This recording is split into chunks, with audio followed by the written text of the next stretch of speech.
Está gravando, bora lá. Ó, então a gente vai ter a quarta aula teórica, né? Porque a aula mesmo já não sei nem que número que é mais. Tivemos outros assuntos, né? Que não foi slide, nas práticas, né? Então hoje, pessoal. Ixi, pera aí que eu vou arrumar aqui, senão a tela vai ficar zoada. Como é que faz isso aqui? Exibir configuração. Eu não quero. É que na minha tela tá diferente, sabe? Quando fica modo apresentação. E a ideia é que não fique, né? Senão o pessoal que tá em casa vai ver o modo apresentação. Vamos ver se agora vai.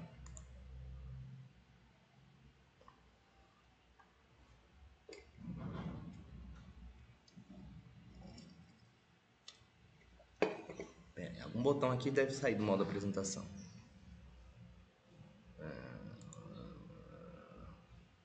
Duplicar a apresentação de slides. Pronto.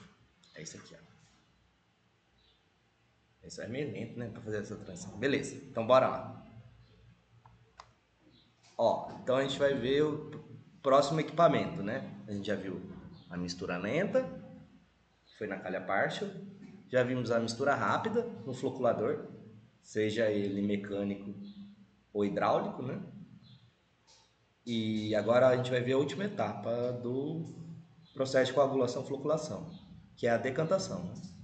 Então lembra do jar test. Tem 3 momentos, né? Primeiro ele gira rapidão, é mistura rápida, que acontece na calha partial. Depois a gente diminui a velocidade e ele fica girando mais devagarzinho, que é a mistura lenta.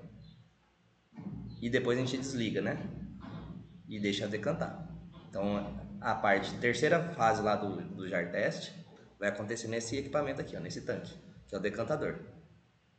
Então no começo ali na mistura rápida a gente joga o produto químico, né? Que no caso ali foi o sulfato de alumínio, que a gente usou na semana passada. O que o sulfato de alumínio vai fazer? A argila, que está na água bruta, né? Que a gente captou lá no nosso rio, no Rio Dourados, ela tem cargas elétricas negativas. Então, se a gente voltar lá na mecânica dos solos, a gente vai entender por que tem essas cargas elétricas negativas. Mas é da própria estrutura cristalina do material que compõe a argila, né? Tem silício, né? Tem silício. Não sei se vocês lembram na aula de mecânica dos solos, mas tem um desenho lá do tetraedro de silício com... Aí tem... Sei que sobram umas cargas negativas lá. Vamos resumir aqui para não perder muito tempo nisso aí. Aí o que acontece com essas cargas negativas? Vocês lembram, né? Elas não deixam as partículas de argila chegar uma próxima da outra, porque ocorre uma repulsão, né? Lembra? Cargas iguais se repelem, né? Então pensa que você tem um monte de partícula de argila muito levinha, flutuando ali na água, e quando ela vai querer descer lá para o fundo, sofrendo a ação da gravidade, o que acontece? Ela encontra uma outra partícula mais próxima ali dela embaixo, e essa partícula se repele e ela volta para cima. Então ela fica a vida inteira ali e nunca vai chegar no fundo do tanque. Para isso a gente joga o produto químico, que a gente usou na semana passada, o sulfato de alumínio. O outro bastante utilizado também é o cloreto férrico. São esses os dois mais utilizados no Brasil como coagulante. Aí depois que a gente jogou esse produto químico na calha partial, que é a primeira fase do jar test, mistura rapidão, né? O produto químico ele vai entrar em contato com todas as partículas. Por isso que a gente tem um gradiente de velocidade alto, né, na calha partial. Lembra de 700 a 1000? Lembra, Rogério, de cabeça? Mas é por aí, né? Nessa faixa aí. Aí, depois que o produto químico entrar em contato com as partículas, ele vai fazer o quê? O que a gente chama de desestabilização eletrostática da superfície das partículas. Ele vai meio que neutralizar, né, essas cargas negativas. Aí, além de... Ele não só neutraliza, o que ele faz? Ele serve como uma ponte, né? Então, ele é um produto que vai ter carga positiva quando a gente joga ele na água. E essa carga positiva vai atrair as partículas negativas de argila e vai formar o que a gente chama de floco, né? Então a gente conseguiu observar no jar test, né? Parece uns floquinhos mesmo, né? Dá para enxergar a olho nu. E conforme vai passando o tempo, esses flocos vão aderindo um no outro, vai grudando um no outro e vão ficando cada vez maior, cada vez mais pesado. Então, no floculador tem que ter um gradiente de velocidade menor para esses flocos não romperem. Você lembra qual que era, Rogério, o gradiente de velocidade no floculador? de 20 a 70, né, que a gente usou pro dimensionamento, ele é regressivo. 60, 40, 20. Isso. Ele é regressivo, né? Ou seja, ele começa num gradiente maior e vai diminuindo até chegar próximo de 20, para promover cada vez flocos maiores. Aí depois que os flocos estão formados, a gente vem para esse próximo tanque aqui, que é o decantador. Aqui o importante é que a água fique bem parada, né? Vamos dizer assim, não tenha muita agitação. Porque o que a gente quer aqui? Que esse floco que a gente acabou de formar chegue no fundo do tanque. Para que a gente quer que ele chegue no fundo? Para ele separar da água. Então a gente tem aqui o nosso floco que vai ser precipitado, né? Vai sedimentar. Então, enquanto a água vai decantar. Esse processo de separação entre líquidos e sólidos, né, que a gente chama de decantação. Você deve lembrar da química, né? Quando a gente estuda processo de separação. Tem peneiramento, destilação, filtração e tem a decantação também, que é o que ocorre nesse tanque. Então, espontaneamente, pela ação da gravidade, o sólido vai se separar do líquido e ser depositado no fundo do tanque. Aí acontecem dois fenômenos simultaneamente, que são iguais, mas que cada um tem um nome adequado. A gente fala que o sólido sedimenta enquanto o líquido decanta. Então quem está decantando é o líquido e quem está sedimentando é o sólido. E os dois têm que acontecer ao mesmo tempo, né? Porque se o sólido não sedimentar, o líquido não decanta. E se o líquido não decantar, o sólido não sedimenta. É só que a gente dá nomes diferentes para as duas partes, né, que estão envolvidas aqui no processo. Um nome para o sólido, outro nome para o líquido, beleza? Ficou bem claro, né? E vocês já devem, não sei se vocês já visitaram alguma ETA, eu coloquei essa foto aqui. Essa é a parte da coleta do líquido clarificado, que eles chamam. O que é o líquido clarificado? É o líquido que já sofreu o processo de decantação, ou seja, já separaram os sólidos. E ele é coletado por cima do tanque. E ele é coletado por umas canaletas. E nessas canaletas, geralmente, tem essa estrutura aqui em formato de dente. Não sei se vocês já viram.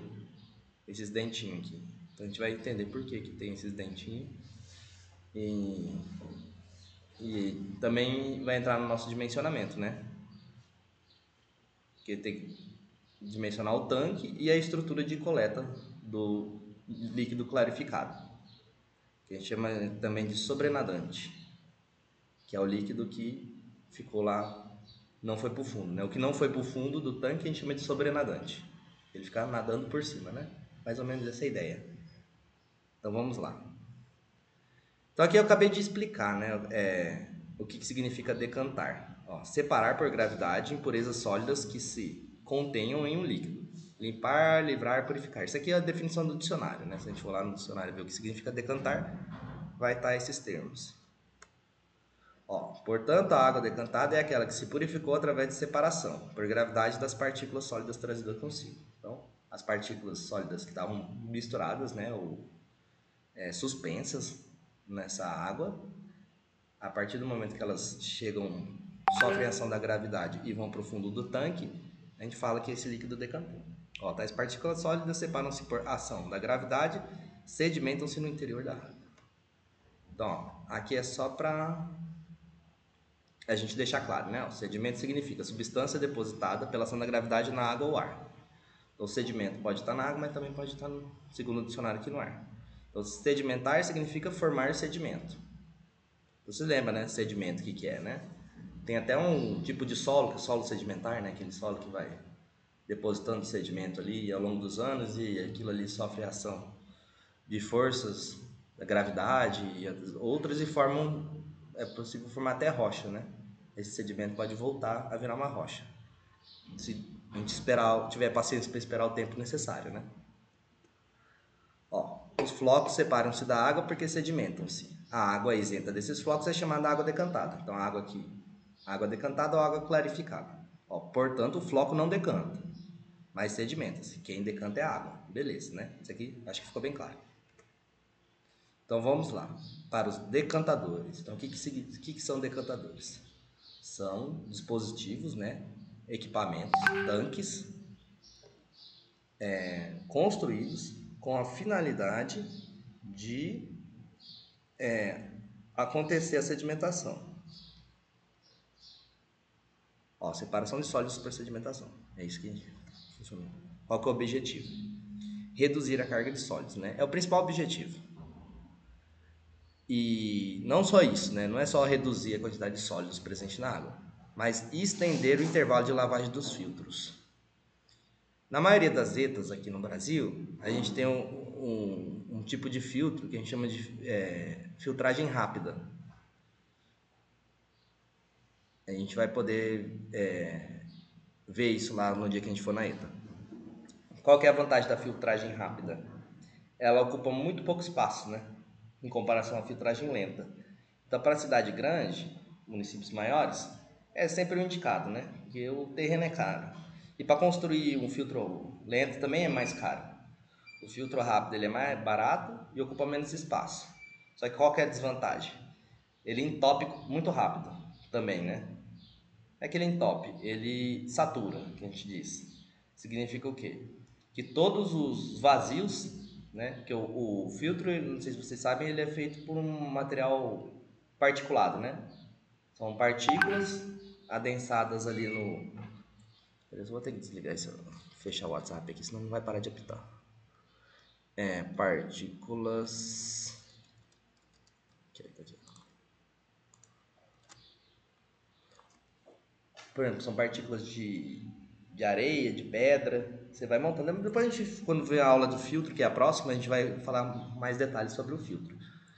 Mas esse material, esse meio poroso, né, que é um material particulado, ele tem os poros dele, que é o espaço, o vazio que fica entre as partículas, né?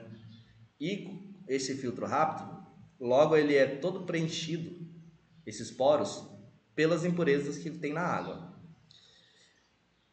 E o que acontece? De tempo em tempo, tem que parar o filtro para lavar. Então a gente chama de retrolavagem. Você injeta água no sentido contrário. E essa sujeira que ficou retida nesses poros sai tudo de uma vez. Então é bastante comum vocês irem visitar uma ETA e tá ocorrendo a retrolavagem de um dos filtros. Porque isso acontece numa frequência de horas, né? Dependendo da qualidade da água que está entrando e da vazão que está sendo produzida, isso pode acontecer no intervalo de 20 horas, de 10 horas e assim por diante. Então, óbvio que quanto maior o tempo entre uma retrolavagem e outra, melhor, né? Porque você economiza a mão de obra do operador. Você tem que fazer uma lavagem em 1 hora, aí fica meio inviável, né? E qual que é a outra desvantagem? Que essa água que a gente usa para retrolavagem, em alguns casos ela precisa ser descartada, né? Então é um desperdício, né, de água. Então lembra que lá no começo, quando a gente foi fazer o cálculo da vazão, a gente falou que poderia considerar 10 a 20% a mais de água do que o necessário para abastecer a cidade? Nesse caso aqui, ó, a manutenção da ETA é isso aqui, ó, fazer a retrolavagem dos filtros. Então, quando eu estava lá na graduação ainda, eu fiz meu estágio lá na Companhia de Saneamento, né, de Campo Grande. Aí um dia eles me levaram lá na estação de tratamento de água para passar a manhã inteira lá. Aí eu fiquei lá observando, né, cada tanque, vendo o que cada um faz. E assim, parece que o que trata a água mesmo, deixa ela limpinha, que já parece água potável, é o filtro. As etapas anteriores, a água que sai das etapas anteriores não parece água tratada ainda. É o filtro que faz o trabalho árduo, né, do tratamento. Mas as etapas anteriores, elas servem justamente para prolongar a vida útil desse filtro. Porque é ele que é a estrela do processo aqui. Ele que realmente faz o tratamento. Mas se a gente não faz as etapas anteriores, o que acontece? Esse filtro vai saturar muito rápido e a gente vai ter que ficar dando essa retrolavagem a cada 2, 3 horas, não sei, dependendo das condições. Então, mesmo que a gente tenha o filtro que funcione muito bem, o processo de coagulação e floculação ele é muito importante porque ele prolonga a vida útil do filtro, né? Senão, você pensa, você tem que parar de 1 hora a filtragem para poder lavar, aí fica inviável. Então, por isso que esses são os dois objetivos principais do decantador: reduzir a carga de sólidos pela sedimentação dos flocos, né? E por último aqui, segundo, estender o intervalo de lavagem dos filtros. Então, se o processo aqui está funcionando muito bem, a coagulação e floculação, se o operador da ETA está dosando a quantidade certa de floculante, está usando o gradiente de velocidade adequado, e como que ele sabe se ele está usando esses dois parâmetros adequadamente? Realizando o jar test, né? Então, o jar test é a principal ferramenta que o operador da ETA ele tem. Então, embora a qualidade da água do corpo do manancial que a gente está usando, ela não varia muito, mas ela pode variar, por exemplo, num dia de chuva, né? É bastante comum no dia de chuva a água a gente está desmatando, né? Deixando o solo exposto. Bastante comum você andar aí na beira da estrada e ver um monte de solo exposto, né? Aí o que acontece? Chove, erosão, esse sedimento vai parar tudo onde? Dentro do rio. Então, toda vez que chove, a quantidade de sólidos suspensos na água bruta aumenta. O que o operador às vezes precisa fazer? Ele percebe que mudou a qualidade da água por causa da chuva, ele faz o jar test de novo para ver qual que é a dosagem correta do coagulante para essa nova condição e ele ajusta tanto a dosagem do coagulante, como também ele pode ajustar o gradiente de velocidade se ele estiver trabalhando com floculador mecânico, né? Se o floculador for hidráulico, não tem muito o que fazer. Então, é possível ocorrer esse ajuste, né, em tempo real, caso mude muito a qualidade da água do manancial, da água bruta que está sendo captada para o tratamento na ETA. Então, o processo de decantação, ele é influenciado tanto por características das partículas que estão em suspensão, mas também por características do líquido, né? Então, tudo isso pode influenciar. Então, é diferente a gente dimensionar um decantador para tratamento de água potável, né, para abastecimento, ou um decantador para fazer tratamento de um efluente industrial, por exemplo. Porque as partículas são diferentes, né? O líquido que a gente está tratando é diferente também. Então, dentro das partículas, né, do ponto de vista das partículas, o que pode influenciar no processo de decantação? No caso das partículas, o processo de sedimentação, né?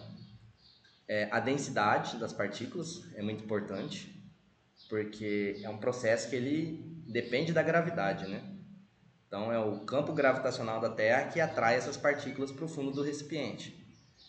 E quanto mais massa uma partícula tiver, mais ela está sofrendo a ação da gravidade, né? Então, quanto maior a densidade, significa o quê? Que aquela partícula tem mais massa, né? Então, o Newton já descobriu isso há muito tempo atrás, né? Que a força é massa vezes a aceleração, né? Então, o que é a força da gravidade, né? Que a gente chama de força-peso. É a massa vezes a aceleração. No caso, a aceleração da gravidade, que é constante, né? Ela varia de lugares para lugares, mas no mesmo local ela é constante. Então, quanto mais massa a partícula tiver, maior vai ser a força-peso. Né? Quanto maior a força-peso, mais rápido essa partícula vai chegar no fundo do tanque. Vocês lembram, né? Newton. Beleza. E outra coisa que depende também é o tamanho da partícula. Quanto maior a partícula, mais rápido também ela vai sedimentar.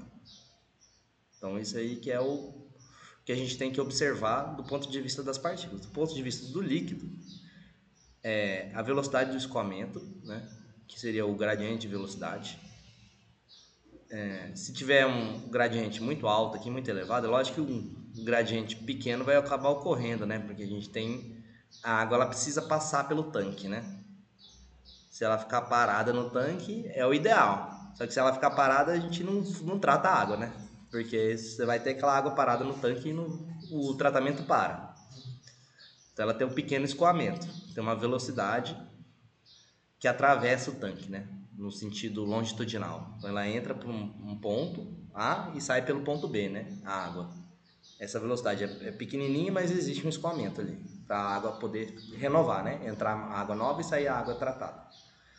Outra coisa que a temperatura também influencia no processo. Por que a temperatura? Porque ela afeta a viscosidade do fluido, né? Vocês lembram que a viscosidade do fluido é diretamente proporcional à temperatura, né? Então, quanto maior a temperatura, menos viscoso o fluido fica, né? Quer ver? A gente pode... Óleo, né? Não sei se já esquentaram óleo na panela. Quando ele está gelado, ele fica bem pegajoso, né? Ele demora para escoar. Aí quando você esquenta, ele parece água, né? Rapidinho ele... Por quê? Aí a gente baixou a viscosidade dele, aumentando a temperatura. E por último, a concentração de sólidos. Também, quanto maior a concentração, mais rápido o processo acontece. Se a concentração é pequena, tende a demorar mais, né, para acontecer isso aqui. E por que a viscosidade é importante nesse caso? Porque vocês lembram lá na física, no ensino médio, que a gente fazia vários exercícios em que o professor falava assim, desconsidere a resistência do ar. Desconsidere a resistência do ar. Vocês lembram disso? Nesse caso a gente não pode desconsiderar. Porque aqui não é ar, é água, né? E a água ela tem muito mais resistência do que o ar. E essa resistência, que é uma força que vai contrário ao movimento, né?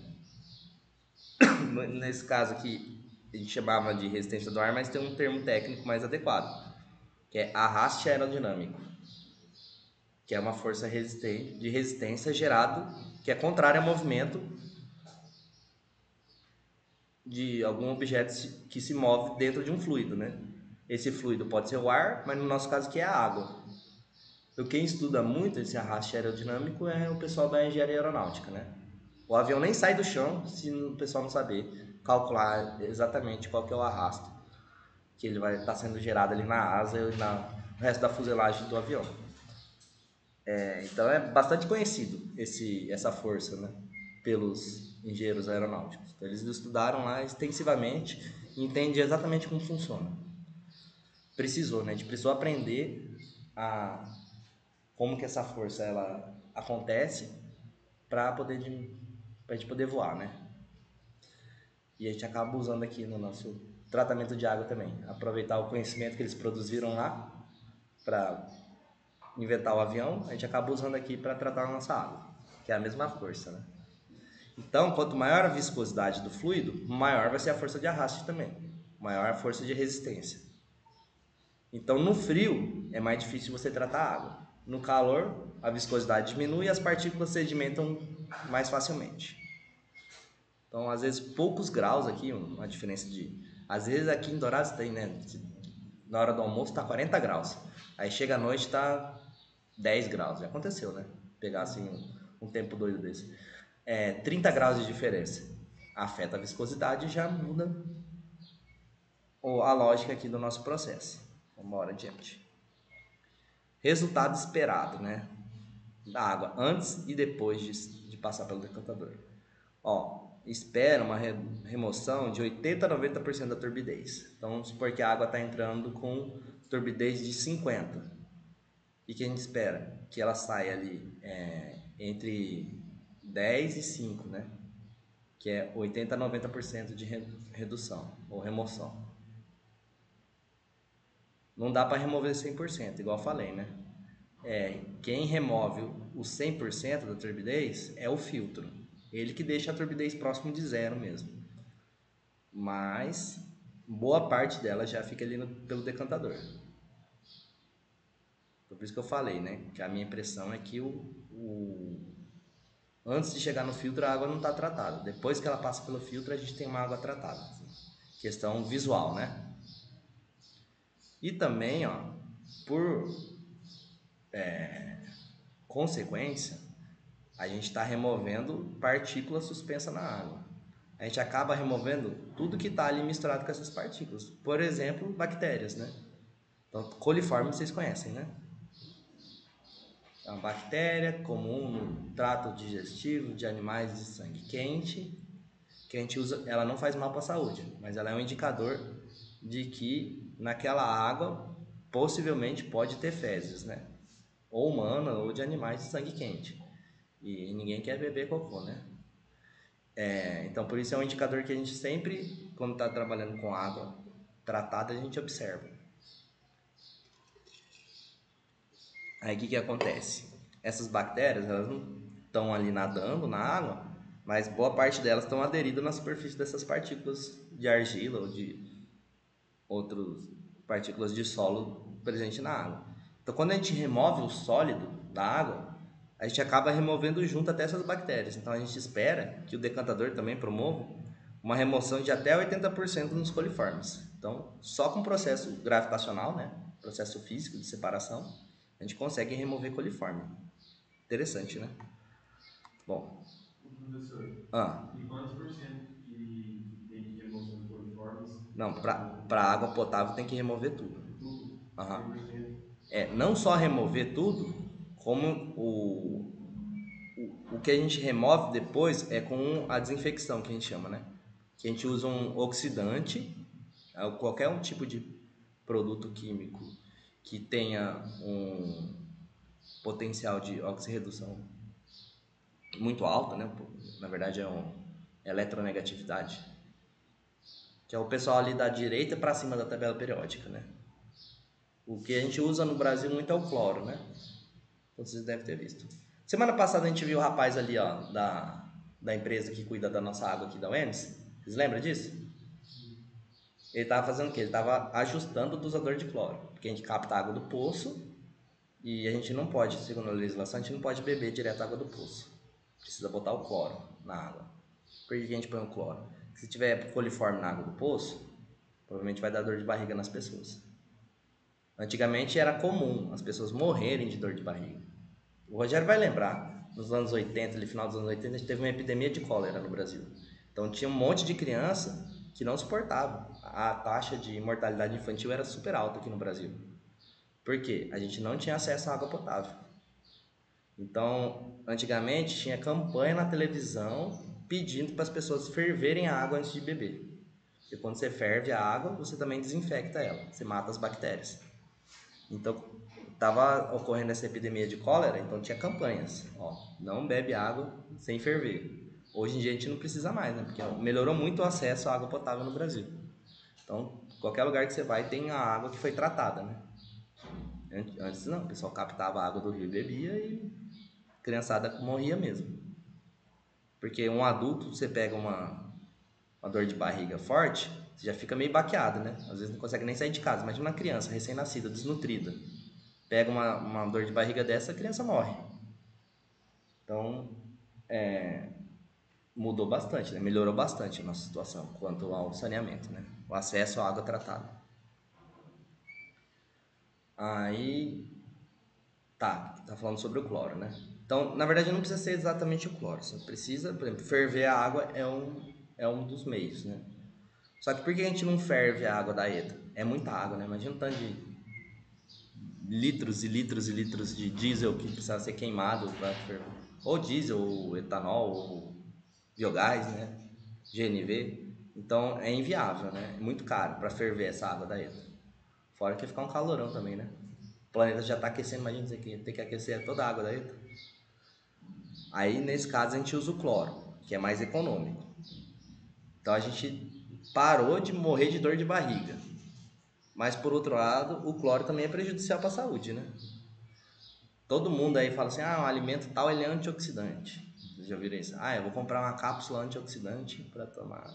Todo mundo tá indo atrás do tal do antioxidante, né? Que faz bem para a saúde. Aí a gente, né? Tá aí consumindo um monte de antioxidante e na água que a gente bebe tem a substância das mais oxidantes que tem na tabela periódica, que é o cloro. O que é uma substância oxidante? Vocês lembram na química? É uma substância que ela tem uma atração por elétron muito grande. Ela quer arrancar elétron dos outros a qualquer custo. Então é isso que o cloro faz. O oxigênio também, né? A molécula do O2, ela é um oxidante, né? Quando a gente, por exemplo, pega um ferro, você já deve ter visto isso aí, né? Um ferro você deixa exposto no tempo, o que acontece com ele? Oi? Será muito tempo? Se deixa larga uma barra de ferro no tempo lá, o que vai acontecer? Vai enferrujar, né? O que enferrujar é o nome que a gente dá para o processo de oxidação do ferro, né? A gente fala que o ferro oxida. O termo oxidar vem o oxigênio vem é uma substância química que causa a oxidação, né? O oxigênio é um dos oxidantes mais fortes também, mas ele só não é mais forte que o cloro. É o que a gente bebe na nossa água. Então o que o oxigênio faz quando ele oxida o ferro? Ele arranca o elétron do ferro. Quando ele arranca o elétron do ferro, ele se liga no ferro. E o ferro, que era ferro metálico, volta para ser um mineral, né? Que é o óxido de ferro. Então, oxidar significa roubar elétrons. E por que o oxidante, a substância oxidante, ela consegue desinfectar, matar as bactérias? Porque ela rouba elétron das moléculas da bactéria e essas moléculas param de funcionar. Então, vamos ter uma estrutura lá que é a parede celular de uma bactéria. Vai o cloro lá, ele começa a arrancar elétron dessa bactéria. Daqui a pouco a parede fura e vaza todo o conteúdo lá da célula e a célula morre. Então é assim que é a ação do oxidante. Só dá para usar o cloro? Não, tem outros meios, né? Tem várias outras substâncias, ou não só substância, ou processo, né, que consegue oxidar. Por exemplo, a luz ultravioleta.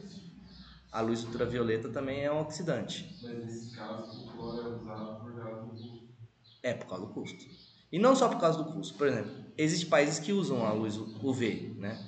Porque a luz ultravioleta ela também consegue quebrar as ligações químicas das moléculas das bactérias e matar as bactérias, né? Que é o processo que a gente chama de desinfecção, é isso, né? Você matar as bactérias para tornar aquela água, aquele alimento seguro para o consumo. Só que o que acontece? Não adianta nada a gente matar as bactérias na ETA, sendo que vai ter um caminho enorme para ela chegar na torneira da pessoa. E se nesse caminho, no meio do caminho, ela tiver acesso a alguma fonte de contaminação, a água vai contaminar de novo. Aí vai chegar lá na torneira, a pessoa vai beber a água e vai ter dor de barriga. Entendeu? Qual que é a vantagem do cloro? A gente fala que ele tem um residual. Então a gente não dosa só o cloro para matar as bactérias que estão ali na água. A gente dosa para sobrar um pouquinho, para durar todo o percurso, o trajeto da água, que a água faz pela rede de distribuição até chegar na caixa d'água, até chegar na torneira. Sim, tem muito vazamento. Pode haver contaminação, né? Exatamente. Se a água está saindo, a sujeira pode entrar também, né? É por isso. E outra coisa, pode ser que a pessoa não fez manutenção na caixa d'água também, né?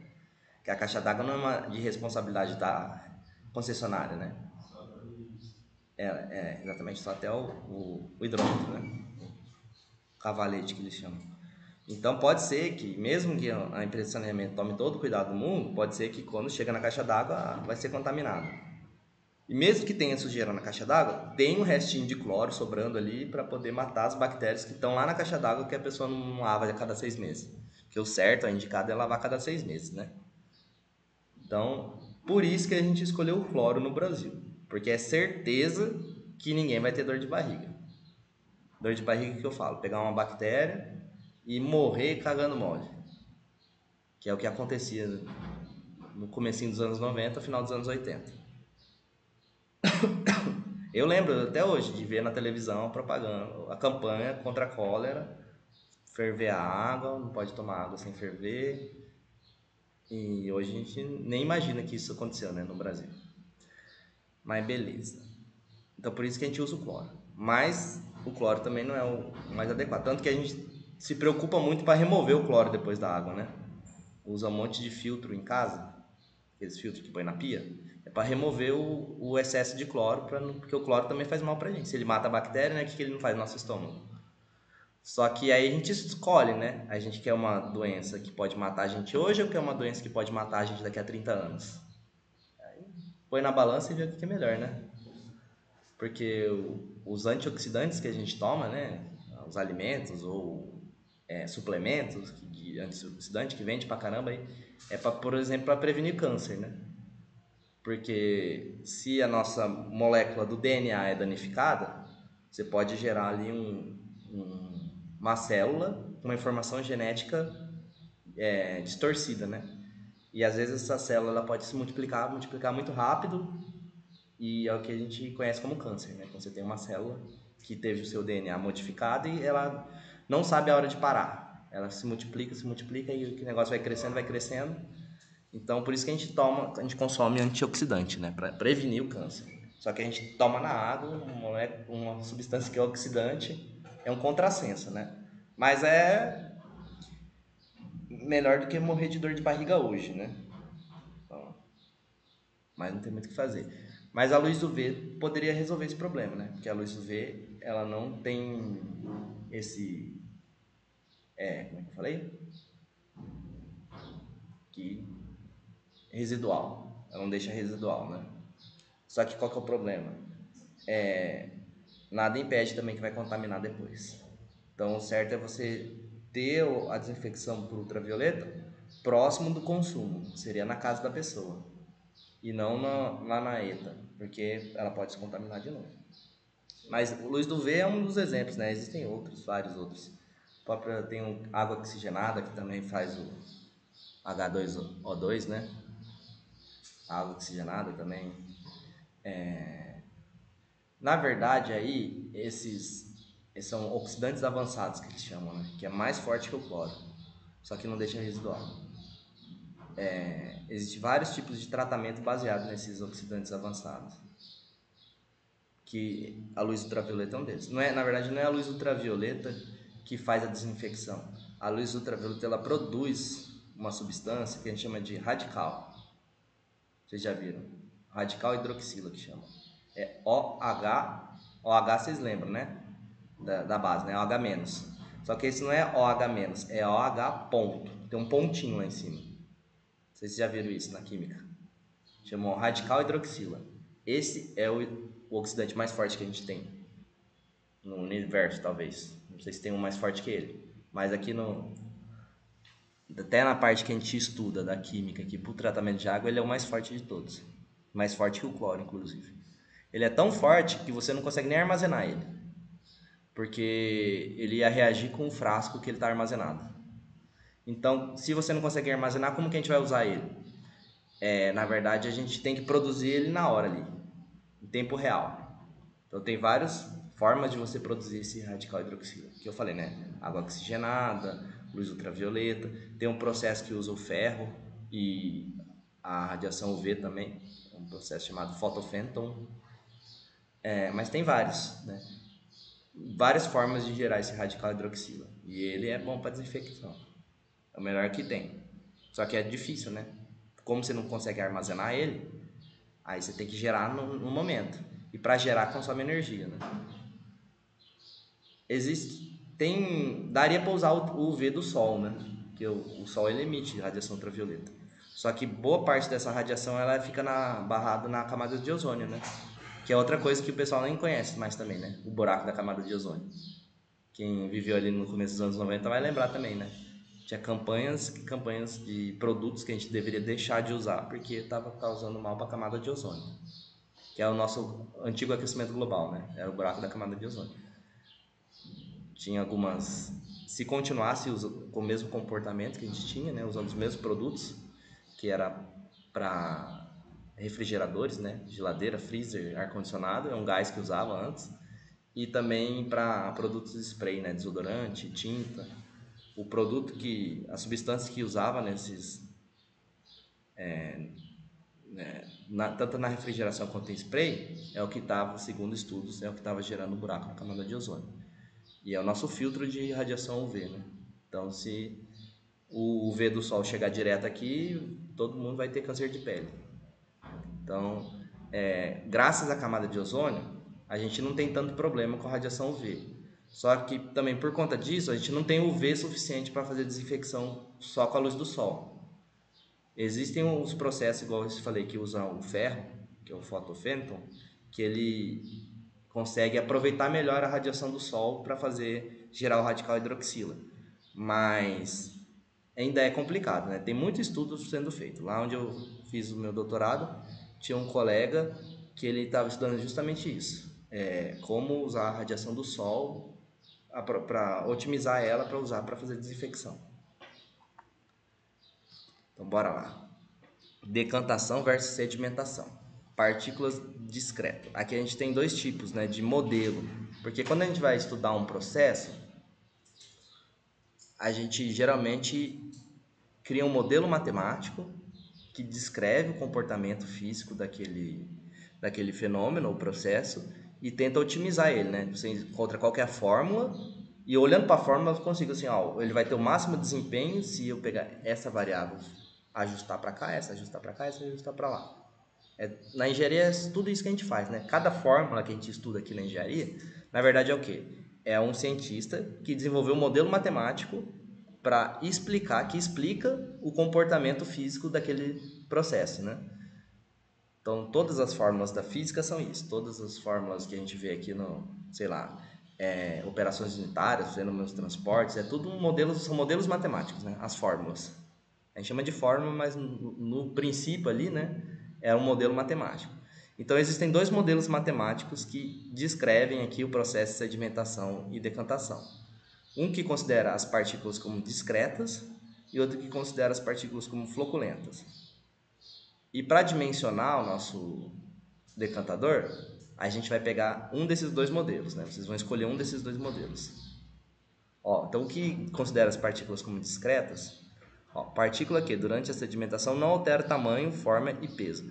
Esse primeiro modelo aqui ele é mais simples, né? Ele é o tipo, desconsidera a resistência do ar. Mas no caso não desconsidera a resistência do ar porque no caso aqui é a resistência da água, né? Mas ele é mais simplificado.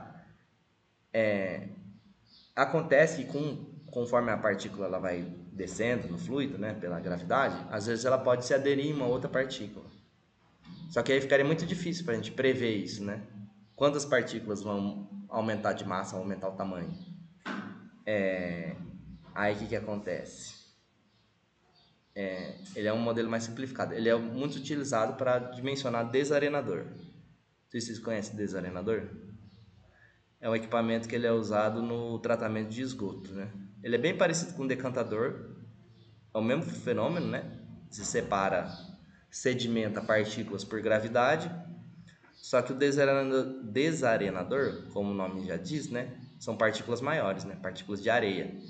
E a gente sabe que a areia é muito maior do que a argila, né? Que é o que tem na água bruta, que a gente usa no tratamento de água. Que usa para o tratamento de água, né? Para distribuir para a população. Ó, aplica-se então modelagem de partículas sólidas em fluidos. Então, esse é o lance aqui do um dos modelos. Aí o outro modelo são partículas floculentas. Ó, tratamento convencional de água, a coagulação floculação, que é o que a gente faz para água potável, né? É assim que no nosso decantador as partículas se comportam de forma floculenta. Então formam flocos, né? E esses flocos, ao passar do tempo, vão aumentando tanto de peso quanto de tamanho. Esse modelo que considera as partículas floculentas, ele é muito mais complexo, né? Para você fazer conta na mão ali, ó. Então o que acontece, né? Não dá para você teria que ter um supercomputador muito potente para poder dar o resultado dessa conta aqui, né? Desse modelo matemático, para resolver esse modelo. Então acaba que a gente usa um método empírico, né? Que é o ensaio do jar test, que a gente fez na semana passada, né? Então é mais fácil você testar diferentes condições no jar test lá e ver qual que é melhor do que você pegar uma equação gigantesca que a gente nem tem como, né, resolver na mão, teria que ser um supercomputador para calcular, porque é um modelo muito complexo. Então é mais barato fazer o jar test, né? Igual a gente fez. É o que a gente acaba fazendo na prática. Então, sedimentação, tipos de sedimento. A gente tem o granular, que é aquele da areia, né? Que usa o primeiro modelo das partículas discretas. A gente tem o floculento, que é o que tem na prática, né, na vida real, formação de flocos. E tem o último aqui, que é o sedimento disperso. Aqui a gente tem uma imagem que mostra mais ou menos a diferença entre eles. Ó, então na primeira proveta ali a gente tem um sedimento granular, vê que ele se separa facilmente, né, do líquido. Depois a gente tem um sedimento floculento, que é o mais comum da gente da gente encontrar na água bruta que a gente usa, né? E também tem o sedimento disperso. Então vamos lá, estudar um pouquinho o processo de sedimentação. A gente pode utilizar dois modelos matemáticos também, um desenvolvido por Stokes e outro pelo Newton. Não sei se vocês estão reconhecendo esses dois nomezinhos aqui. O Newton todo mundo conhece, né? Ele estudou vários assuntos, né? Ele fazia de tudo um pouco, o Newton, né?